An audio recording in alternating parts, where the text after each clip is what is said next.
Hi friends, ಹೇಗಿದ್ದೀರಾ? ಪೂಜಾ ಕಲಾಲೋಕ ಚಾನಲ್ಗೆ ಸ್ವಾಗತ. ಸೊ ಈ ವಿಡಿಯೋನ ಯಾರು ಫಸ್ಟ್ ಟೈಮ್ ನೋಡ್ತಿದ್ದೀರಾ, ಪ್ಲೀಸ್ ಸಬ್ಸ್ಕ್ರೈಬ್ ಮಾಡಿ, ಹಾಗೆ ನಮ್ಮ ಚಾನಲ್ನ ಲೈಕ್ ಮಾಡಿ, ಶೇರ್ ಮಾಡಿ.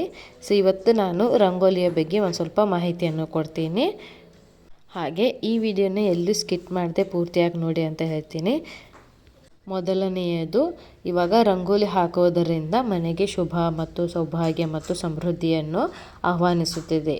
ಇದು ಹಳೆ ಕಾಲದ ನಂಬಿಕೆ ಇದು. ಹಾಗೆ ಲಕ್ಷ್ಮೀ ದೇವಿಯ ಕೃಪೆ ದೊರೆಯುತ್ತದೆ. ಮನೆ ಸ್ವಚ್ಛವಾಗಿ ಮತ್ತು ಆಕರ್ಷಕವಾಗಿ ಕಾಣುತ್ತದೆ. ರಂಗೋಲಿ ಹಾಕೋದ್ರಿಂದ ಅಂದರೆ ನೀವು ಕಸ ಗುಡಿಸಿರ್ತೀರ, ನೀರು ಹಾಕಿರ್ತೀರ, ಅದಾದಮೇಲೆ ರಂಗೋಲಿ ಹಾಕಿರ್ತೀರ, ಅದನ್ನು ನೋಡಿ ಅದೆಲ್ಲ ಪೂರ್ತಿ ಆದಮೇಲೆ ಎಷ್ಟು ಸ್ವಚ್ಛವಾಗಿ ಮತ್ತು ಆಕರ್ಷಕವಾಗಿ ಕಾಣ್ತದೆ. ಮತ್ತು ಹಿಂದಿನ ಕಾಲದಲ್ಲಿ ಅಕ್ಕಿ ಹಿಟ್ಟಿನಿಂದ ರಂಗೋಲಿ ಹಾಕುತ್ತಿದ್ದರು. ಸೊ ಅದನ್ನು ಯಾಕೆ ಹಾಕ್ತಾಯಿದ್ರು ಅಂದರೆ ಇರುವೆ ಮತ್ತು ಸಣ್ಣ ಜೀವಿಗಳಿಗೆ ಆಹಾರವಾಗುತ್ತಿತ್ತು. ಇದು ದಯೆ ಮತ್ತು ಪ್ರಕೃತಿಯ ಸಂರಕ್ಷಣೆಯನ್ನು ಸಂಕೇತವಾಗಿದೆ. ಪ್ರತಿದಿನ ರಂಗೋಲಿ ಹಾಕುವುದು ಏಕಾಗ್ರತೆ ಮತ್ತು ಸೃಜನಶೀಲತೆ ಮತ್ತು ಮನಸ್ಸಿಗೆ ನೆಮ್ಮದಿಯನ್ನು ಹೆಚ್ಚಿಸುತ್ತದೆ.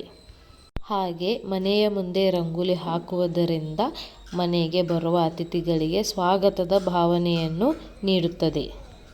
ಹಾಗೆ ಮನೆಗೆ ಲಕ್ಷ್ಮೀ ದೇವಿಯನ್ನು ಸ್ವಾಗತಿಸುವ ಸಂಕೇತವೆಂದು ನಂಬಲಾಗುತ್ತದೆ. ರಂಗೋಲಿ ಕೇವಲ ಮನೆಯ ಅಲಂಕಾರವಲ್ಲ, ಅದು ಸಂಸ್ಕೃತಿ, ಭಕ್ತಿ, ಸೌಂದರ್ಯ ಮತ್ತು ಶುಭವನ್ನು ಮನೆ ಬಾಗಿಲಿಗೆ ಬರಮಾಡಿಕೊಳ್ಳುವ ಪವಿತ್ರ ಕಲೆ ಇದು. ಹಾಗೆ ಇವಾಗ ನೀವು ಮನೆ ಮುಂದೆ ರಂಗೋಲಿಯನ್ನು ಹಾಕುತ್ತೀರಾ, ಆದರೆ ಯಾವುದಾದ್ರೂ ಒಂದು ಚಿಹ್ನೆಗಳನ್ನು ಹಾಕ್ತೀರಾ. ಕಮಲವನ್ನು ಹಾಕ್ತೀರಾ, ದೀಪ ಹಾಕ್ತೀರಾ, ಕಲಶ ಹಾಕ್ತೀರಾ, ನವಿಲುಗಳ ರಂಗೋಲಿ ಹಾಕ್ತೀರಾ, ಹೂವು ಹಾಕ್ತೀರಾ, ಚುಕ್ಕೆಗಳ ರಂಗೋಲಿ ಹಾಕ್ತೀರಾ. ಸೊ ಎಲ್ಲದರದ ಅರ್ಥ ಏನಪ್ಪ ಅಂದರೆ, ಮೊದಲನೆಯದು ಕಮಲ ರಂಗೋಲಿ ಹಾಕಿದರೆ ಯಾವ ಅರ್ಥ ಆಗುತ್ತದೆ? ಅದು ಐಶ್ವರ್ಯ ಮತ್ತು ಲಕ್ಷ್ಮೀ ದೇವಿಯ ಸಂಕೇತ. ಇದು ಕಮಲದ ರಂಗೋಲಿ ಹಾಕಿದರೆ ಐಶ್ವರ್ಯ ಮತ್ತು ಲಕ್ಷ್ಮೀ ದೇವಿಯ ಸಂಕೇತ. ಎರಡನೆಯದು, ದೀಪ ಹಾಕಿದರೆ ಯಾವ ಅರ್ಥ ಕೊಡುತ್ತದೆ ಅಂದರೆ ಜ್ಞಾನ ಮತ್ತು ಬೆಳಕು.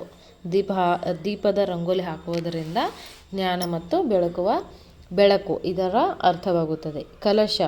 ಕಲಶದ ಅರ್ಥ ಮಂಗಳ ಮತ್ತು ಪೂರ್ಣತೆ, ಅಂದರೆ ಆ ರಂಗೋಲಿಗೆ ಒಂದು ಪೂರ್ಣತೆ ಸಿಗುತ್ತದೆ. ನಾಲ್ಕನೆಯದು ನವಿಲು, ಸೌಂದರ್ಯ ಮತ್ತು ಸಂತೋಷ. ನವಿಲದ ಚಿತ್ರದ ರಂಗೋಲಿ ಹಾಕಿದರೆ ಸೌಂದರ್ಯ ಮತ್ತು ಸಂತೋಷದ ಅರ್ಥವಾಗುತ್ತದೆ. ಹೂಗಳ ರಂಗೋಲಿ ಹಾಕಿದರೆ ಪವಿತ್ರತೆ ಮತ್ತು ಶುಭ ಎಂದು ಅರ್ಥವಾಗುತ್ತದೆ. ಚುಕ್ಕೆಗಳ ರಂಗೋಲಿ ಹಾಕಿದರೆ ಕ್ರಮಬದ್ಧತೆ ಮತ್ತು ಸಮತೋಲನ ಇದರ ಅರ್ಥವಾಗುತ್ತದೆ. ಸೊ ಇಲ್ಲಿ ನೋಡ್ತಿರಲ್ಲ ನೀವು, ಎಲ್ಲ ಇದರಲ್ಲಿ ಯಾವುದಾದ್ರೂ ಒಂದು ಚಿಹ್ನೆನ ಹಾಕಿರ್ತೀರ ರಂಗೋಲಿಯಲ್ಲಿ. ಸೊ ಇದರ ಅರ್ಥವಿದು. ಈ ವಿಡಿಯೋ ನಿಮಗೆ ಯೂಸ್ಫುಲ್ ಆಗಿದೆ ಅಂತ ಅನ್ಕೊತೀನಿ ನಾನು. ಸೊ ಯಾರಿಗೆಲ್ಲ ಈ ವಿಡಿಯೋ ಇಷ್ಟ ಆಯಿತು, ಸೊ ಪ್ಲೀಸ್ ಕಮೆಂಟ್ ಮಾಡಿ. ಹಾಗೆ ರಂಗೋಲಿ ಯಾವ ಥರ ಬಂದಿದೆ ಅಂತ ಕೂಡ ಕಮೆಂಟ್ ಮಾಡಿ. ಹಾಗೆ ನಮ್ಮ ಚಾನಲ್ನ ಲೈಕ್ ಮಾಡಿ, ಶೇರ್ ಮಾಡಿ, ಸಬ್ಸ್ಕ್ರೈಬ್ ಮಾಡಿ.